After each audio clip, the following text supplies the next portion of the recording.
So, ayan na tayo guys. Ayan, nakahanda na lahat ng kakainin natin. So, kasama natin yung family ni Ma'am Ivy. So, andyan yung anak niya. O, kumakain kami nung suso ba yan?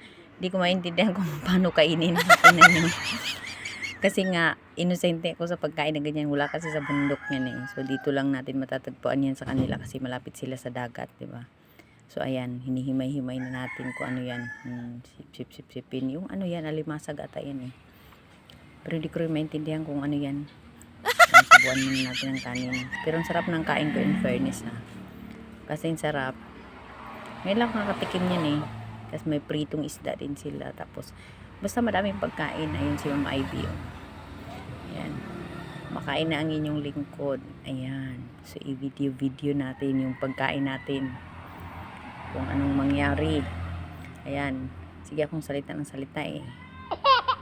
Pero sabi nga nila, don't talk if your mouth is full. Pero hindi ba pipigilan? Kasi ang sarap nga ng kinakain, no, di ba? O, sige. Nakailang ano ako ng ano. So, may barbecue pa tayo.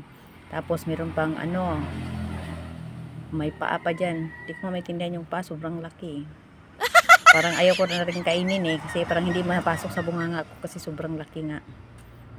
Ayan. So, may explain tayo ng konti dyan kung ano yung nakain. Ang cute ng anak niya, no? Diba? Yan yung anak niya, kambal. Yung isa nasa loob eh. Yung isa lang kasama namin. Yan. Sarap kaya ng kain. Yan, may suka. Isasawsaw mo daw yung ano eh. Yung pagkain mo ano. Yung suso ba yun. Pero nguya po may mga buhangin siya. Hindi ko alam, akala ko susubo kasi lahat yun. Hindi pala kasali yung buhangin. Kasi siyempre may buhangin kasi galing nga siya sa dagat, diba? So ano siya?